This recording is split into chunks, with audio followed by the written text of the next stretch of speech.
My name is Rachel Grant, and I'm 35, a hospice nurse in Austin, Texas. I spend my days helping strangers die with dignity, and my nights trying to convince myself that family means something. If I have one flaw, it's loyalty. I give people second chances long after they've stopped deserving them. My father used to say, "Death reveals who people really are." He wasn't wrong. Because when he died, my family didn't just divide his estate, they divided me. They cut me out of the will, completely. But when the lawyer opened the folder, the first line he read started with my name. If you're watching, please like and subscribe. It helps more than you know. Has your family ever betrayed you so calmly that it almost sounded rehearsed? Tell me in the comments where you're watching from, and what you'd do if the people you loved turned your legacy into leverage. Let me show you how mine did. The will reading was held in a converted farmhouse-turned-law office off Highway 71, the kind of place where oil portraits of ancestors stare at you like jurors. I drove there straight from the hospice, still in my scrubs, still smelling faintly of antiseptic and lavender lotion. My father had passed 8 weeks earlier, and grief had already calcified into routine. I thought it was closure day. I was wrong. My younger brother Caleb was already in the parking lot, leaning against his new truck, the same one Dad had helped him finance last year. He smirked when he saw me. "Wow, Rach, couldn't even change clothes for the reading?" I wanted to say, "Couldn't even earn your own car before he died?" Instead, I smiled. Nurses learn how to keep their hands steady even when their hearts aren't. Inside, the air smelled of lemon polish and money. My mother sat rigid in a beige suit, hands folded over her purse like it contained secrets. Across from her, Caleb's wife scrolled on her phone, manicured nails tapping like metronomes. Then there was Uncle Mason, my father's older brother, executor of the estate, self-appointed patriarch now that Dad was gone. He'd always been polite in public and poisonous in private. The lawyer, Mr. Whitmore, a thin man with kind eyes, cleared his throat. "Thank you for coming. I'll read the final will of the late Mr. Thomas Grant." The room shifted, and everyone leaned forward slightly. He began reading. The formalities, the small bequests, the usual rehearsed condolences written by people who want to sound eternal. Then he paused. His eyes flicked up to me, then back down to the paper. "To my daughter, Rachel Grant." Everyone froze. Caleb's wife even looked up from her phone. I blinked, trying to stay calm. Then Whitmore continued, "Who already carries more of my legacy than money could ever measure. I leave the key to the old cedar box in my study. Inside, she'll find what's rightfully hers, and that was it. No property, no funds, no percentages, a key, a cryptic sentence, and a silence thick enough to choke on." Mom exhaled, almost relieved. Caleb hid a grin. Mason just smirked like it confirmed every plan he'd already made. They didn't just cut me out. They staged it. They knew before I did. "Wait," I said quietly. "That's it?" Whitmore hesitated. "That's all the will specifies for you." Did he explain what's in the box? "No, ma'am. Only that it's sealed and should be opened privately." Mom stood, smoothing her skirt. "Thomas meant well. You don't need more responsibility, Rachel. You already have your work." That word, responsibility, hit like a trigger. Because in our family, responsibility meant you clean up everyone else's messes while they cash the checks. Caleb shrugged, voice syrupy. "Guess Dad wanted to thank you for being sentimental." His wife giggled. "Maybe it's just letters." Uncle Mason leaned in, too close. "Or maybe it's what's left after loyalty runs out." I didn't say a word. I just nodded, thanked Whitmore, and walked out into the heat. The Texas sun hit like a spotlight, and I realized, for the first time, I didn't feel grief anymore. I felt strategy forming. The cedar box was real, and so was the look on Mason's face, the one that said he knew exactly what was inside, and he was terrified I'd open it. That's when it clicked. My father hadn't cut me out. He'd hidden me in, and tomorrow when I turned that key, everything they buried with his name would finally surface. Before I tell you what was inside that cedar box, you need to understand how my family built an entire tradition out of pretending to love each other. We were the Grants of Travis County, not wealthy enough for Forbes, but proud enough to act like we were. Sunday lunches, polished silver, perfect smiles. My mother ran the house like a museum, everything labeled, preserved, and emotionally off-limits. Dad was different. He laughed loudly, worked harder than his heart could handle, and had a bad habit of believing people could change, a trait I clearly inherited. Caleb inherited something else, charm without conscience. He'd crash Dad's trucks, drain Mom's accounts, and somehow end every argument with a hug and a, "You know I love you, right?" I was the counterweight, the fixer, the designated adult, even as a kid. When Caleb failed, I patched the damage. When Mom cried, I explained away his behavior. And when Dad got sick, I quit my travel nursing contract to stay close. That's what loyalty looked like in our family, unpaid labor with a smile. But Dad noticed more than we thought.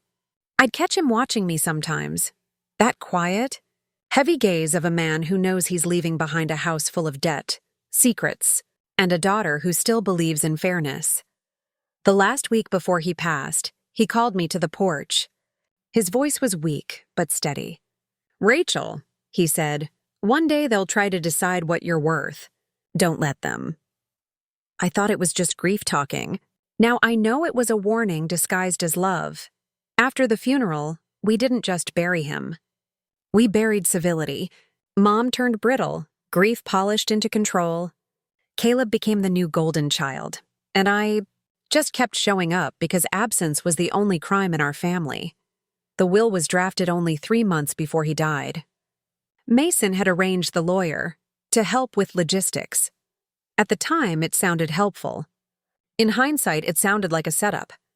The first crack appeared at dinner one night, 2 weeks before Dad's heart finally gave out. Mom had made pot roast, the comfort meal. Caleb showed up late, smelling like whiskey and expensive mistakes. He slapped an envelope on the table and said, "Got Dad's paperwork all squared away. Uncle Mason says it's airtight." Dad looked confused. "Paperwork? I didn't authorize anything." Caleb grinned. "You will." Mason said the will needed updating, remember? Dad's fork paused midair. I said I'd think about it. "Already handled," Caleb said too fast. I remember the way Mom's eyes darted between them. Not shocked, just worried about appearances. And that's when I realized this wasn't collaboration. It was coercion. 2 days later, the document was notarized. I asked Dad what changed, and he just said, "It's only words on paper, sweetheart. You'll understand later." I wanted to believe him. But the day after the will reading, when I stood in his empty study staring at that cedar box, I realized he hadn't lied. He'd hidden the truth inside those words. The box was carved from old Tennessee cedar. No lock, just a tiny keyhole shaped like a teardrop. On the underside, faint initials, TG or 1989, the year he'd built the house. Inside the study drawers, I found a note. The key belongs to the person who remembers what Avery means. Avery. The name sent a pulse through my chest. It wasn't a person, it was a place. Dad's first property outside Austin. Sold years ago after a supposed business loss Mason handled. Except, I'd seen those records once. The sale was never finalized. If Avery still existed, so did the assets. That night, I went back through Dad's medical files. Every appointment, every bill, every expense. In one envelope marked legal, tucked behind old prescriptions, I found a receipt from Avery Land Trust, LLC, dated 2 months before his death. Signature, Thomas Grant. Counter-signature, Mason Grant. And in the memo line, transfer pending, contingent on revised will. My pulse spiked so hard I had to sit down. They hadn't just cut me out. They'd made my father sign his legacy away while dying. I looked at the clock, 2:17 a.m. The box sat on the desk beside me, silent, waiting. And all I could think was, if my name started that will, maybe it's because he wanted me to finish it. Tomorrow I'd find that key. And when I did, Mason and Caleb wouldn't just lose their inheritance. They'd lose their cover. The morning after I found that receipt, the world didn't look different, but I did. Grief had weight. Now it had direction. I drove to Avery, the property my father supposedly sold decades ago. The land sat just outside Bastrop, where the pine trees lean like eavesdroppers and the air smells faintly of resin and rain. There it was, a wrought iron gate with ALT welded into the arch. Avery Land Trust, except the gate wasn't locked, and beyond it was a farmhouse, still standing. Fresh paint. Mason's truck was parked out front. The property wasn't sold. It was stolen. I didn't confront him right away. A hospice nurse knows timing. When to speak, when to wait, when silence does more damage than shouting. So I turned the car around and went looking for evidence, not confrontation. By noon, I was at the Travis County Records Office, a beige building where truth hides in filing cabinets. The clerk, a man named Ethan, looked about my age. I flashed my hospital ID and said I was verifying estate documentation. He didn't need to know I was verifying betrayal. He pulled up the Grant estate file. 2 transactions stood out. Transfer of Avery Land Trust assets, notarized by Mason Grant. Will amendment request, filed under power of attorney Caleb Grant. Power of attorney. My dying father had signed that away. Not to me, to them. People assume betrayal feels like fire. It doesn't. It feels like anesthesia is wearing off. That evening, I drove to Mom's house, the same white-columned home where every argument smelled like lemon polish and denial. She was pruning roses when I arrived, perfectly composed. "Rachel," she said, "you shouldn't dig. It'll only make things worse." "Worse for who?" I asked. Her shears froze midair. "Your father didn't want conflict." "No," I said. "He didn't want corruption." She sighed, set the shears down. "You're angry. I understand. But Mason has always handled the business side. You were never interested. That word again, handled. Like theft was just administrative efficiency. I wanted to scream, "He was dying, Mom," but I didn't. Instead, I said, "Where's the cedar key?" She blinked. "What key?" "The one from Dad's study." "He said it's mine." "I don't know what you're talking about," she said too quickly. Her hands, always so still, trembled as she reached for her teacup. That told me enough. She was lying. That night, I called Whitmore, the estate lawyer. He answered on the second ring, cautious. "Ms. Grant?" "Yes, I have a question." "Did my father ever discuss the Avery property with you?" He hesitated. "Off the record, yes. He mentioned wanting to revert the trust to your name." "Did he?" "Not in the final draft I was given by Mason." "Given by?" He exhaled. "Look, Rachel, I thought some things were inconsistent. Dates, signatures, but Mason insisted it was all legitimate. Your father wasn't well enough to meet in person at that point." My pulse spiked. "So who signed the final version?" He paused, and too long. Then quietly, "That's what I've been wondering." Forgery. It was possible. Probable even. But proof was another story. I spent the next week digging like my sanity depended on it, because it did. At night, I pored through hospital visitor logs, my father's signature samples, and old insurance paperwork. By day, I combed through county archives until my eyes blurred, and then buried in a scanned record from 3 months before his death, I found it. 2 signatures on the same line. One crisp, one shaky. The shaky one, my father's real hand. The crisp one, a copy-paste overlay, identical to Mason's earlier documents. The fraud wasn't sloppy. It was precise. Too precise. Someone had digitally traced my dying father's name. I printed the file, circled the metadata line, time-stamped 6:47 p.m., 3 days after Dad slipped into a coma. He hadn't signed anything that week. I knew because I was the one holding his hand when the monitor flatlined. I felt the rage crawl up my throat. Not hot, but cold, surgical. They hadn't just stolen his legacy. They'd desecrated his trust. I wasn't crying anymore. I was calculating. If the will was doctored, I could prove it. If Mason had filed the fraud, I could have exposed it. And if Caleb's name was anywhere on that paperwork, I could burn his entire inheritance down, legally. The key, the cedar box. The clue I hadn't opened yet. At 2 a.m., I drove back to my father's study, the one room Mom hadn't changed. Moonlight spilled through the curtains. The box sat where I left it. I turned it upside down again, this time running my fingers along the carved base. And there, inside a hidden groove, was a tiny brass key taped beneath a layer of varnish. I peeled it loose, breath shaking. The moment I turned it in the lock, the hinge gave with a soft click. Inside, a single USB drive wrapped in parchment and a handwritten note. Rachel, if you're reading this, they got to me sooner than I expected. The truth's in the files. Trust Whitmore. And don't tell your mother. My father's handwriting, clear, deliberate. And below it, a date, 2 days before he died. I plugged in the USB. Folders appeared instantly. Avery Trust, power of attorney, video confession. He'd left everything, proof, signatures, footage. Enough to bury them in the same court they thought they owned. And that's when headlights flashed across the study window. A truck engine idled outside. Mason's. The engine outside kept rumbling. Headlights swept across the curtains like searchlights. Mason never drove here at night unless he wanted something buried. I unplugged the USB and slipped it into my scrubs pocket, then opened the door before he could knock. He looked surprised, or maybe guilty. Same face, different label. Rachel, he said, smiling tightly. Didn't expect to find you here this late. Clearly, I answered. You always show up after the damage is done. He chuckled. You've got Dad's temper. No, I said. Just his memory. He stepped inside uninvited. The room filled with cologne and condescension. Your mother's worried about you.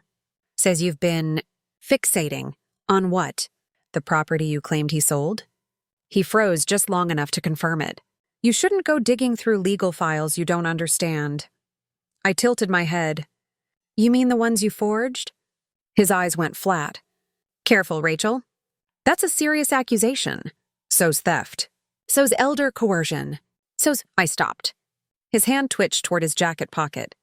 For a heartbeat, I wondered if it held a weapon or a flash drive. He pulled out a folded envelope instead.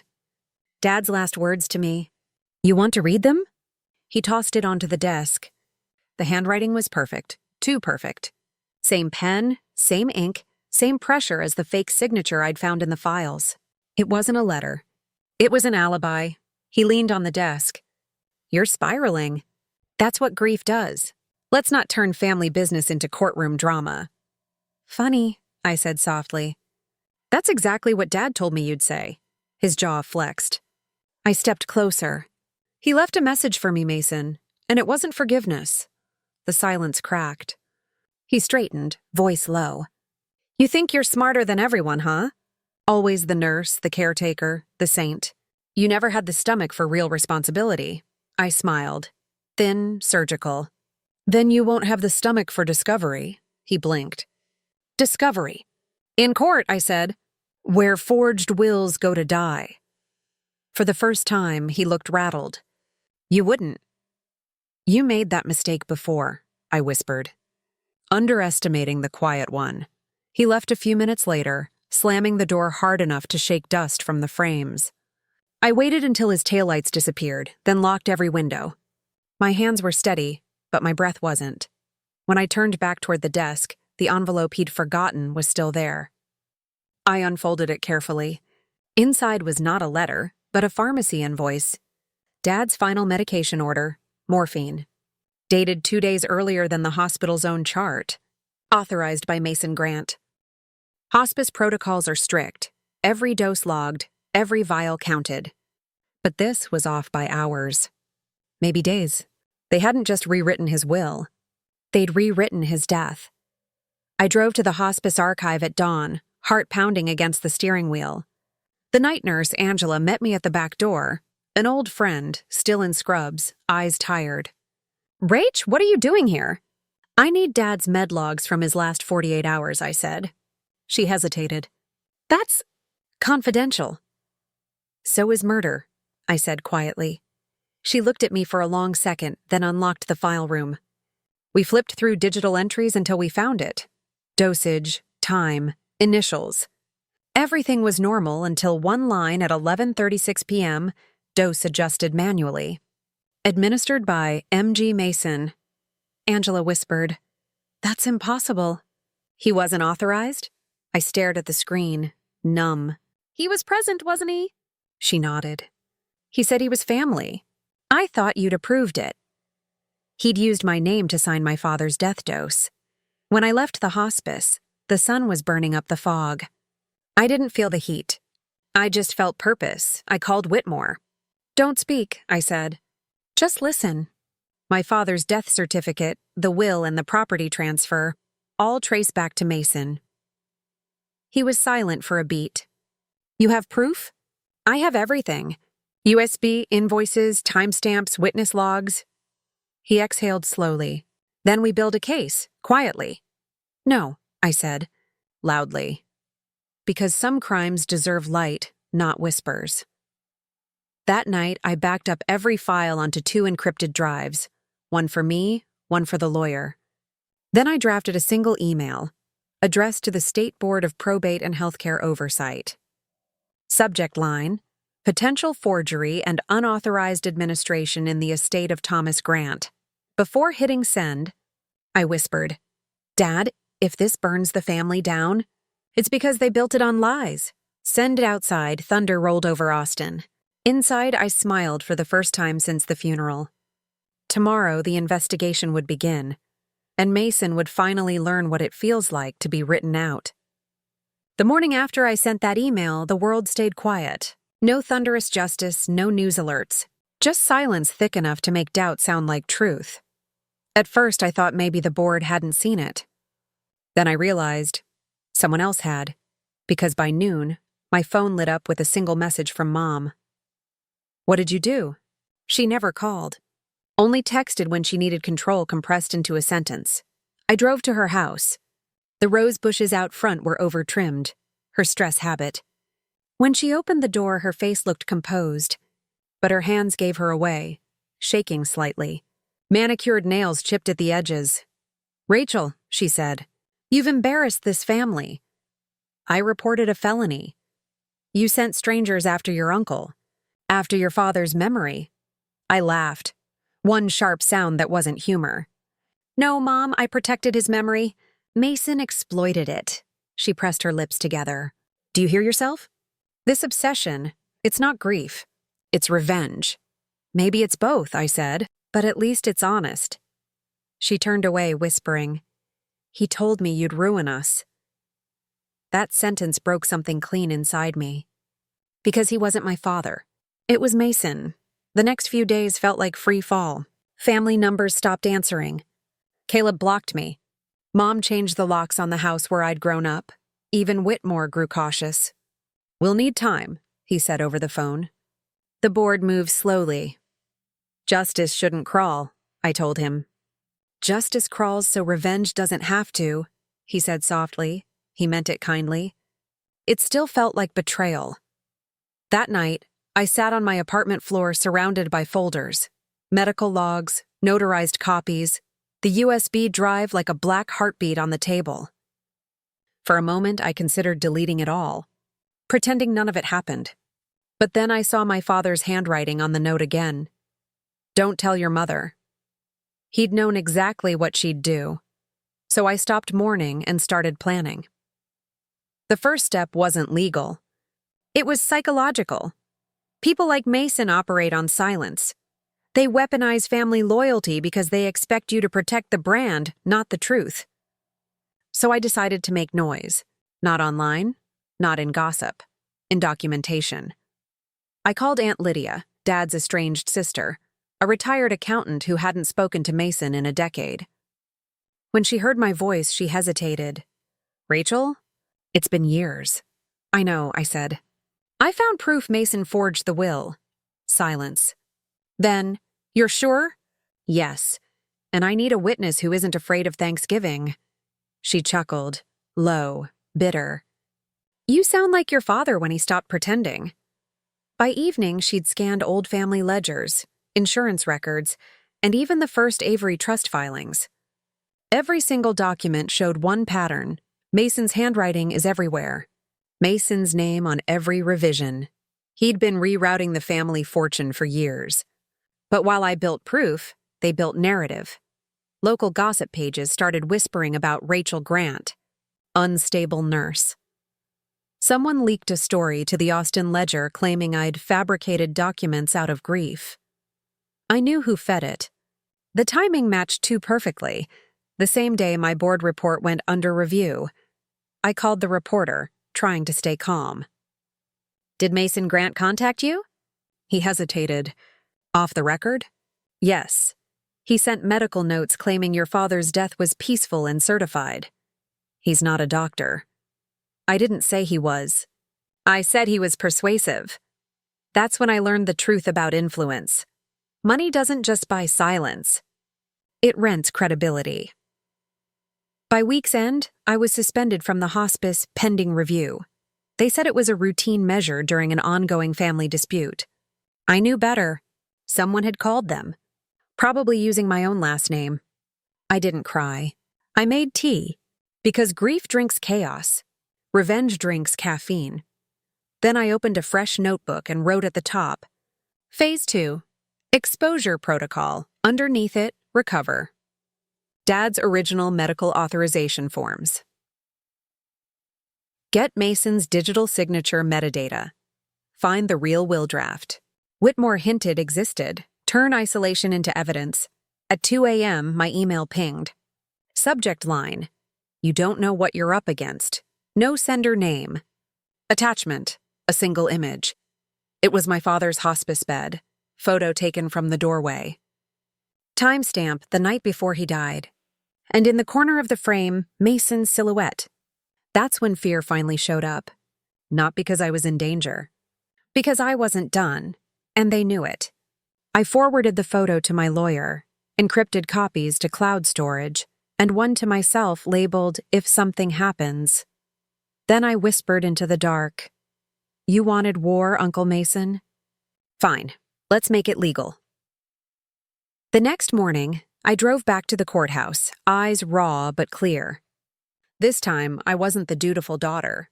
I was the plaintiff in training. People think revenge is rage in motion. It's not. It's math. It's patience disguised as grace. After that anonymous photo, I stopped hoping for fairness. I started building inevitability. The first step was a digital forensics trail. Aunt Lydia connected me with a former IRS data specialist, Marcus Devlin, now freelancing as a digital auditor. His reputation: ruthless with spreadsheets, allergic to moral gray zones. We met at a diner off I-35, 6 a.m., the kind of place where bad coffee makes truth easier to swallow.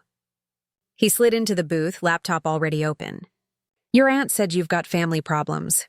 She undersold it. I handed him the USB, the hospice logs, and a printed copy of the will. I need to prove a forgery. Signature replication, metadata anomalies, access timestamps. He grinned. You came to the right cynic. 3 hours later, he looked up from the screen, eyes sharp. Your uncle used a PDF overlay, cut and paste signature layer embedded from an earlier document. Sloppy job for someone this greedy. Can you prove it? I asked. He nodded. With hash verification and creation timestamps, absolutely. He doctored your father's name 3 days post-mortem. I exhaled slowly. Then he killed 2 things at once, his conscience and Dad's legal protection. Whitmore, the lawyer, joined us via video call. Marcus, he said, would your findings hold up in probate court? Marcus smiled thinly. If I testify, they'll hold up anywhere. Whitmore turned to me. Then we moved to phase 2. Petition for will re-examination. Won't Mason see it coming? He already will, I said. But by the time he reacts, the filings will be public record. The next few days became a quiet war of paperwork. Whitmore drafted the petition under Title 53, Texas Estates Code, Fraudulent Testamentary Acts. Marcus prepared a full metadata audit report. Aunt Lydia located the missing insurance transfer ledger. Every piece of evidence was labeled, notarized, and locked in a fireproof box in my apartment closet. Each night, I updated a spreadsheet with one simple column: proof acquired, proof pending, proof weaponized. Grief had turned me into an administrator of vengeance. But Mason wasn't idle. On Thursday, a thick envelope arrived by courier. No return address. Inside, a cease and desist letter accusing me of defamation and malicious interference in lawful inheritance. Attached, a statement from Mom, notarized, declaring me emotionally unstable following bereavement. My own mother, weaponized as character evidence. I stared at her signature for a long time. It didn't look forged. It looked practiced, like she'd signed it willingly. That hurt more than any document. But it also gave me my next angle.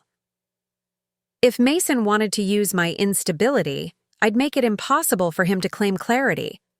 I called Maya Reyes, a journalist I'd once treated in the ER after a car accident. She owed me a favor, and I needed a whisper campaign. Not gossip, documentation disguised as curiosity.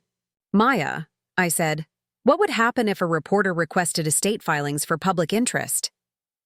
She smiled through the phone. Depends. Are you asking for a friend? Something like that. Then tell your friend to use the Freedom of Information Act. By Friday afternoon, Maya had filed a public record request for the Grant estate documents. Within 24 hours, Mason's fake filings were no longer a private family shame, they were downloadable PDFs. The first rule of revenge: make the truth accessible before your enemies can bury it. The board finally replied to my original email. Case received.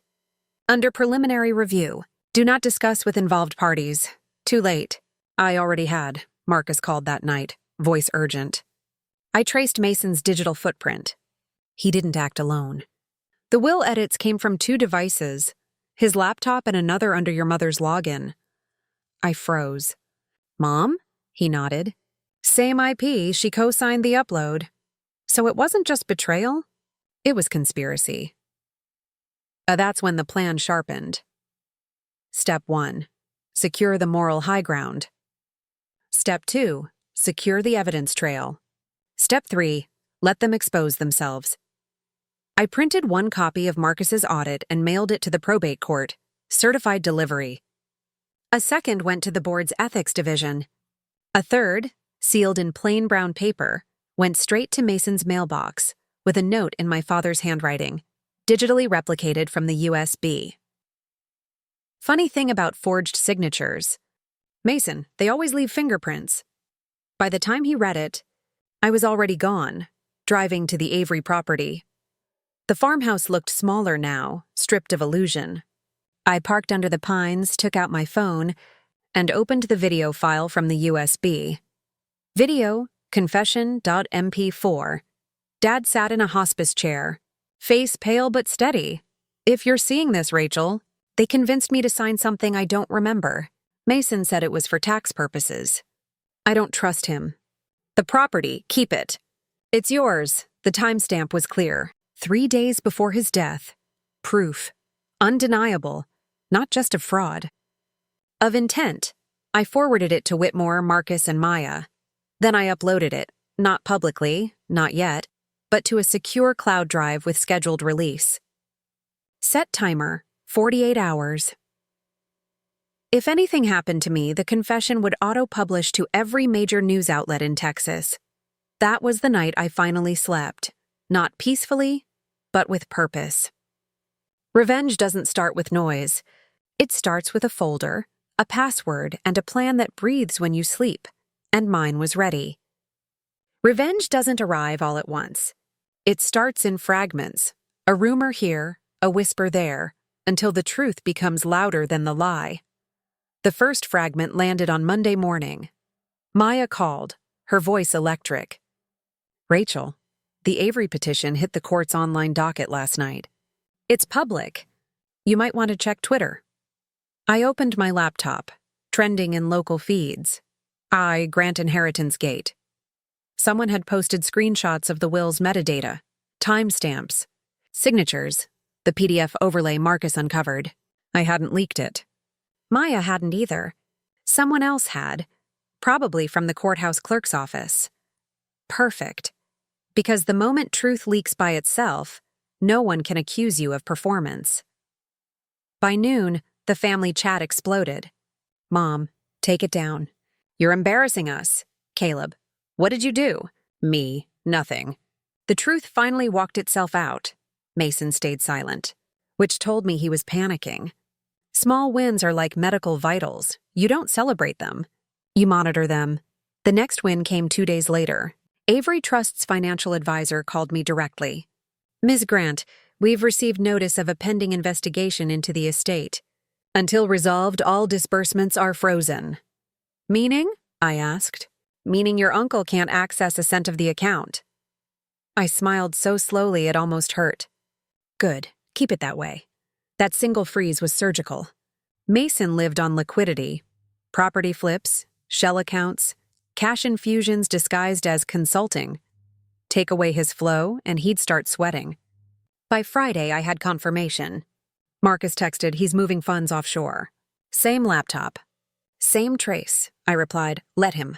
Every transfer under investigation counts as intent to conceal. Whitmore filed an emergency injunction that afternoon. The court approved a financial hold. And just like that, my uncle, the man who thought he could outmaneuver me, was locked in a paper cage of his own design. But victory always has side effects. Mom showed up that night, unannounced, red-eyed and shaking. You've humiliated this family, she said.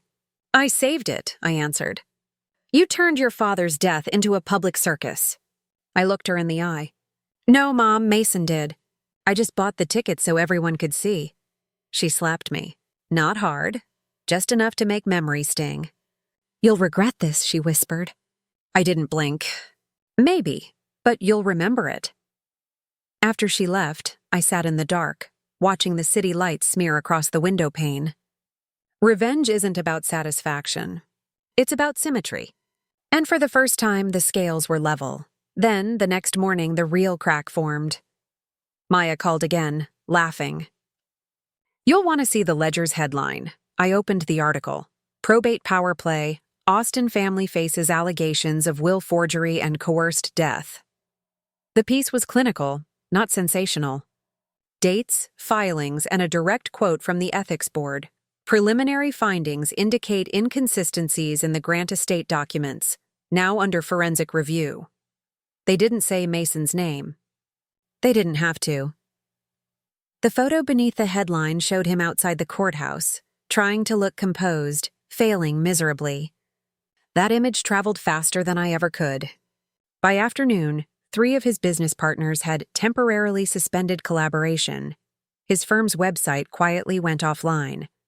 Marcus texted me again. He's trying to scrub search results. I have screenshots, I replied. Let him delete. Deletion is its own admission. Later that evening, Aunt Lydia called. He called me, she said. What did he say? That he's deeply misunderstood. That he did it all for Dad's legacy. I laughed softly. Classic narcissist translation, I got caught, she chuckled. You're not wrong. Oh, and one more thing. Your father's old accountant just reached out. He has something you'll want to see. A thread of adrenaline ran through me. What kind of something? She hesitated, then said, a safety deposit record. In your name. The next morning, we drove to the downtown bank. The clerk checked my ID, then disappeared into the vault room. When she returned, she set a small box on the counter. Inside, a brass key, a handwritten note. Rachel, if you ever doubt, follow the river. And one sealed envelope labeled, for the board. I looked at Lydia. He knew. She nodded. He always did. We opened the envelope. Inside was a copy of the original will, notarized, dated 6 weeks earlier than Mason's version. Every page is signed in blue ink, not black. Every signature is authentic. Every asset was left to me. That was the moment my hands started shaking, not from fear, but relief so sharp it bordered on pain. I had what I needed. Not a weapon. A truth that would detonate legally, quietly, irreversibly.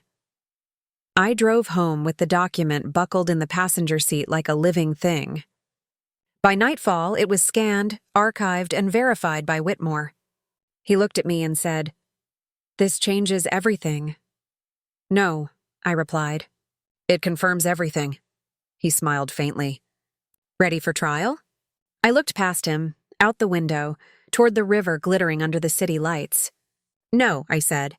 Ready for justice. The next hearing was set for Monday morning. Mason thought he'd built an empire on forged paper and family guilt. But paper burns fast, and I had the match. Monday morning felt like a funeral dressed as justice. The courthouse steps gleamed under the Texas sun, polished by too many shoes chasing too little truth. I wasn't shaking. Not anymore. Fear had burned out weeks ago. What was left was focus, the kind that feels like oxygen finally found a purpose. Mason arrived first. Blue suit, silver tie, fake humility. Mom trailed behind him, chin high but eyes sunken. She didn't look at me.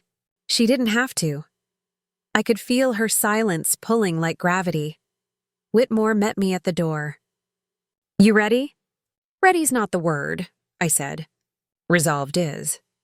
Inside, the air smelled like paper and disinfectant, bureaucracy's perfume. The judge, a woman in her 60s with eyes that could cut marble, opened with simple words. Case 2217B, Estate of Avery Grant. Petition for will re-examination and allegations of fraudulent modification. Mason's lawyer stood, slick, corporate, expensive. Your Honor, this is a family misunderstanding inflated by grief. The petitioner, Ms. Rachel Grant, has no standing, Whitmore interrupted, voice steady as stone. She does, Your Honor. The petitioner holds a notarized copy of the original will, corroborated by metadata analysis, witnessed by an independent financial officer, and he lifted a small USB drive. A video statement from the deceased himself. The room went still. Mason's face changed first, a twitch, small but seismic. His lawyer tried to object. We have no evidence the video is authentic. Whitmore smiled faintly. We expected that. He turned to Marcus sitting behind us with his laptop open. Marcus plugged in a portable monitor, the lights dimmed, and my father's face appeared on the screen. If you're seeing this, Rachel, something's gone wrong. Mason and your mother said it was just tax paperwork, but I don't trust them. My will stands as written. The house, the trust, the property, all to you. Protect it. The silence afterward was its own verdict. Mason lunged forward, red-faced.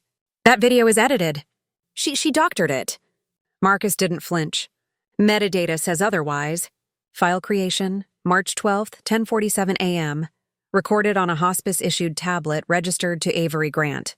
IP trace leads directly to the facility. He turned his laptop around. Meanwhile, your copy of the will was created on March 15th, 3 days after the date of death. The judge leaned forward. Is that true, Mr. Grant? Mason opened his mouth, but no sound came out. I almost pitied him. Almost. Mom finally spoke. Her voice cracked like old glass. He said it was just paperwork, Rachel. For taxes. I didn't know. I turned to her. You always know.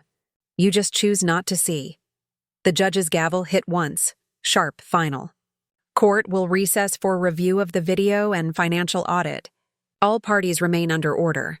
Outside, reporters waited. Cameras flashing. Maya's voice cut through the chaos. Rachel! Did you expect the confession to change everything? I met her gaze and said, No. I expected it to confirm what was already true. That quote made the front page the next day. The afternoon session moved fast. Whitmore called his final witness, the hospice nurse on duty the night Dad recorded the video. She testified under oath. Mr. Grant asked me to hold his tablet while he spoke. He said, Mason's not what he seems. I saved the file when I realized he'd deleted his call logs after. Mason's attorney buried his face in his hands. Mom's eyes brimmed. And I just stared at the seal above the bench, the symbol of justice that for once was earning its name. Then came the twist I hadn't planned. Judge Lynn motioned for silence. We've reviewed all exhibits, including the metadata audit and notarized documents. The court finds sufficient evidence of will forgery, obstruction, and fraudulent estate management. I braced for relief. But then she looked at me. Ms. Grant, before we conclude, do you wish to file criminal charges against your uncle and mother? Every nerve in my body wanted to say yes, to burn them both down, to finish it. But Whitmore's earlier words echoed in my mind. Justice crawls, so revenge doesn't have to. So I said no. Your Honor, I just want my father's wishes honored, and the truth documented. The judge studied me for a long time, then nodded. Consider it done. The gavel dropped. And just like that, the empire of forged paper fell apart. Outside, reporters swarmed. Mason pushed through them, shouting, "She destroyed her own family." I turned just once and said, "No, I preserved what was left of it." Cameras flashed. Microphones caught it. And by sunset, that one line had become the story's headline. When I got home that night, I didn't feel victorious. I felt empty, but clean. Like something poisonous had finally left my bloodstream. On the table sat the brass key from Dad's safety deposit box. I held it in my palm until it warmed, then whispered, "It's done." But as I turned out the lights, my phone buzzed once. No caller ID. A text. "You think this ends in court? You'll see who really owns the Avery name." Mason wasn't finished. And neither was I. Justice is loud. But what comes after is quiet. Too quiet. For 2 weeks after the verdict, Austin moved on like nothing had happened. The courthouse steps emptied. The reporters left. But I couldn't. The echo stayed. The first night, I dreamt of my father's voice from that video. Not the words, the breath between them. That slow exhale meant he peace with everything except us. Whitmore called the next morning. "The estate's reverting to you. Clean transfer. Congratulations." "Congratulations?" I repeated, almost laughing. "Feels more like triage." He sighed. "Justice never feels like a celebration, Rachel. It just feels like less pain than before." He was right. Maya's article hit the ledger a day later. Inheritance of Truth: How One Woman Exposed Her Family's Fraud. It was fair, clinical, and unsentimental. Still, strangers began DMing me, nurses, daughters, people who'd been written out of something they built. One message read, "You reminded me I'm not crazy." Another, "I wish I'd fought back." I realized revenge stories don't just burn, they light, but Mason wasn't done burning. 2 days after the ruling, Marcus texted, "Your uncle just wired $40K to an offshore account from his wife's name." Whitmore replied instantly, "That's contempt. Forward everything." Within hours, the court issued a contempt citation and froze the account. Even his last move was predictable. Panic disguised as strategy. By week's end, Mason filed for medical leave from his firm. Translation: Resignation under pressure. His public apology statement was 3 sentences long and didn't include my name. Mom, though, that's what hurt. She didn't speak to me until the 3rd week. Showed up at my door in the same cardigan she wore to every funeral. "I didn't know he forged it," she whispered. "You signed it." "I thought it was estate planning." "No." "Mom, you thought it was easier not to ask." She started crying, the kind of small, guilty cry that sounds like an apology but isn't. I made tea. I listened. And when she left, I didn't feel hate, just fatigue. The house came next, Dad's old place near the river. The will said it was mine now. I walked through each room, opening windows that hadn't been opened in years. Dust and light danced in the air like a truce. On his desk, I found a yellowed envelope taped under a drawer. Inside, a single index card, his handwriting neat as ever. Integrity outlives inheritance. I sat there for a long time, holding that card, realizing that my revenge had given me exactly what he warned about. The property, yes, but also the emptiness that comes with it. Maya called again. "The ledger piece has gone viral. National syndicates want interviews." "No," I said. "Let them read. They don't need to hear me." She hesitated. "You could help people." "I already did," I said. "By ending the performance. Revenge loses power once it's public. What's left is consequence." 3 weeks later, the board of the Avery Foundation reinstated my application and sent an email. Given recent events, Your insights on ethical compliance would be valuable to our advisory panel. I smiled. Full circle. They cut me out of the will. Now they were paying me to write the rules that would prevent it from happening again. Mom sent one more letter. No greeting, no closing. Just, I still love you. I don't expect forgiveness. I only hope you sleep. I folded it and placed it inside the same envelope that held Dad's note. Because forgiveness doesn't erase history, it archives it. I thought that would be the end. But one night, as I locked up the clinic, I saw him, Mason, across the parking lot. Thinner, paler, wearing humility like an ill-fitted suit. He didn't come closer. Just said, "You won." I answered, "No, the truth did." He nodded once, eyes hollow. "Truth doesn't pay rent?" Then he walked away. He was right about that.